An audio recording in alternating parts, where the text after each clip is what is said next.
बनिए, सतर्क रहिए। ब्रेक के बाद एक बार फिर आप सभी का स्वागत है। अगली खबर, भारत यूके यूएस के बीच हुए करार के दरअसल यूके सरकार ने भारत विरोधी चरमपंथी संस्थाओं पर रोक लगाने का फैसला लिया है। यानी सीमा पार आतंकवाद हो या कट्टरपंथ की जहरीली सोच, अब किसी भी सूरत में उसे बर्दाश्त नहीं किया जाएगा। इस पर एक रिपोर्ट देख लेते हैं। Sahil, coming to your question, we welcome the steps that have been taken by the UK government to sanction anti-India extremist entities, which strengthen the global fight against terrorism and extremism and help to curb illicit financial flows and transnational crime networks. Such individuals.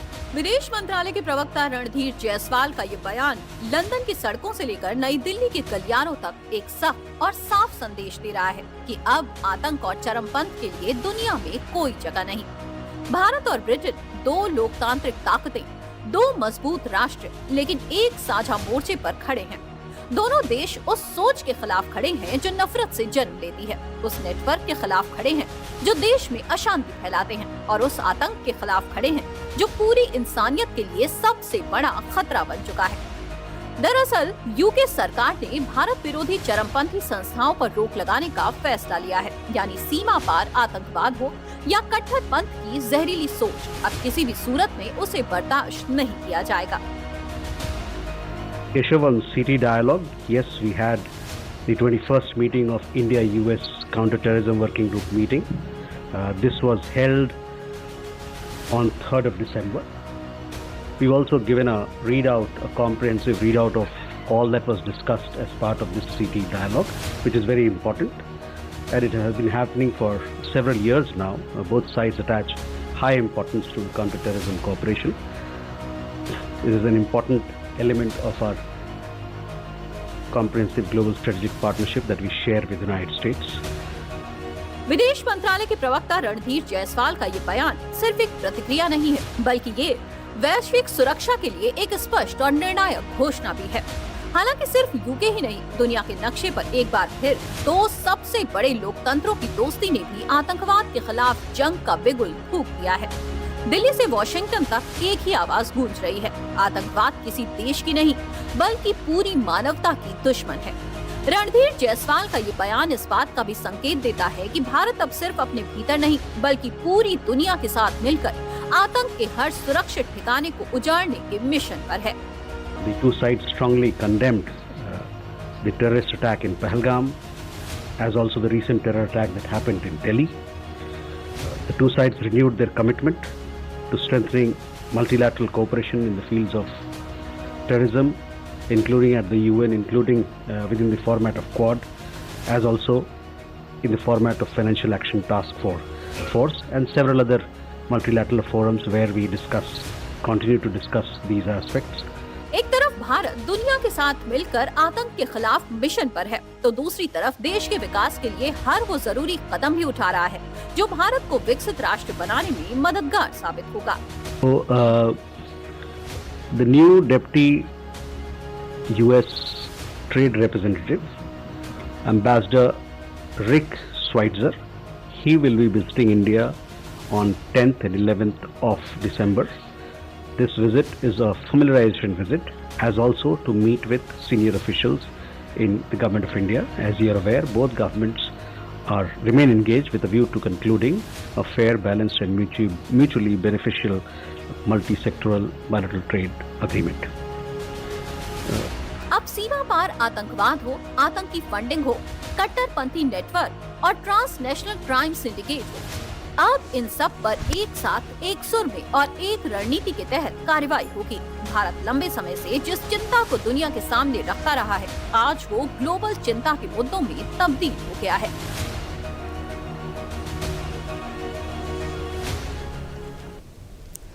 अब news 360 में अगली खबर छत्तीसगढ़ से है, जहां आज 1 करोड़ के नामी नक्सली रामधेर मची ने अपने 11 साथियों के साथ सरेंडर किया है। इस रिपोर्ट में देखिए पूरा मामला क्या है।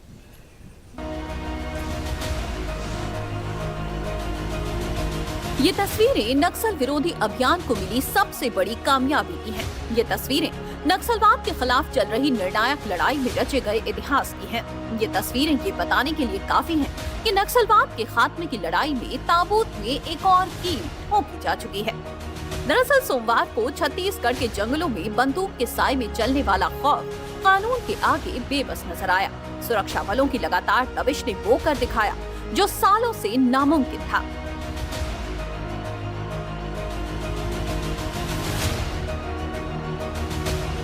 सोमवार को छत्तीसगढ़ के बकरकट्टा में वो मंजर देखने को मिला जिसकी बरसों से प्रतीक्षा थी।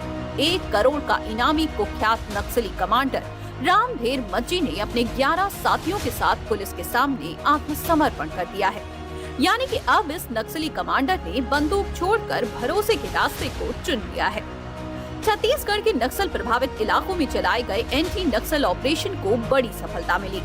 खैरागढ़ में सीसीएम रैंक का नक्सली रामधेर मज्जी ने 11 नक्सलियों के साथ आत्मसमर्पण किया, जिसमें 6 महिला नक्सली भी शामिल हैं।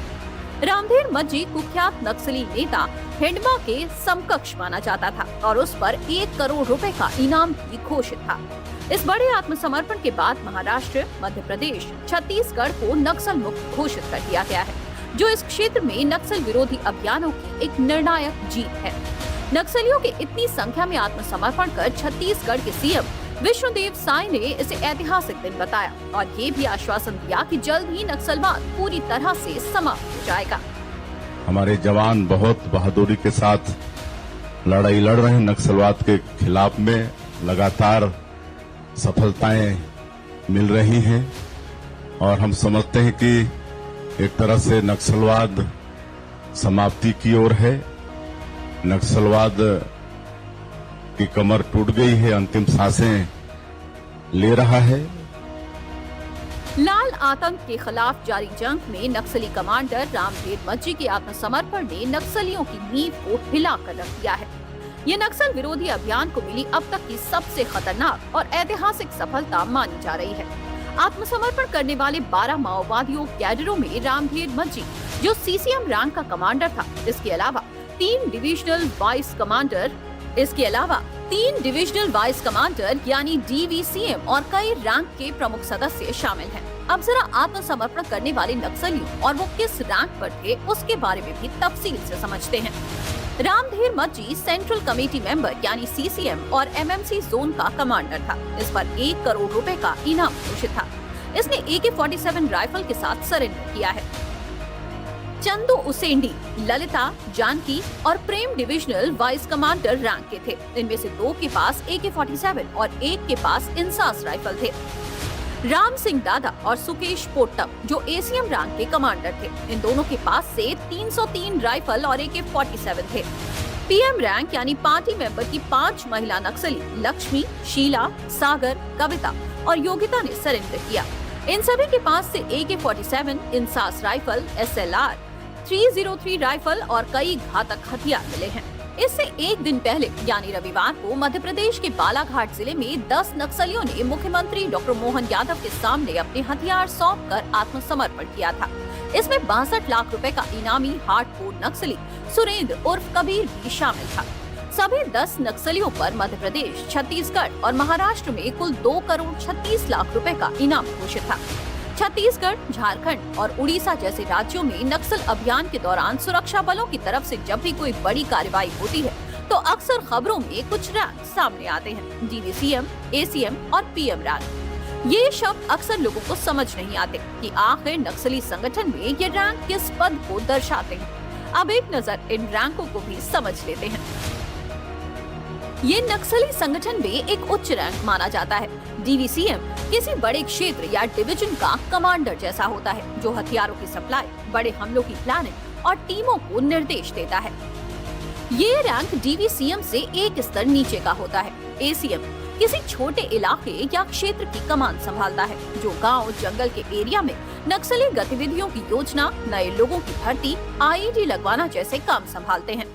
ये संगठन का सबसे बेसिक रैंक माना जाता है। पीएम स्तर के नक्सली आमतौर पर लड़ाकू कैडर होते हैं, जो जंगलों में निगरानी, हथियार उठाना, रास्ता दिखाना, हमले में शामिल होना जैसे काम करते हैं। इन्हें कमांड का पालन करना होता है, लेकिन नेतृत्व की भूमिका नहीं होती है। ये आत्मसमर्पण नक्सलियों के लिए एक बड़ी हार के रूप में देखा जा रहा है और इससे ये संकेत भी मिल रहे हैं कि अब इस आत्मसमर्पण से स्थानीय समुदायों में भी शांति और सुरक्षा बनी रहने की उम्मीद रहेगी।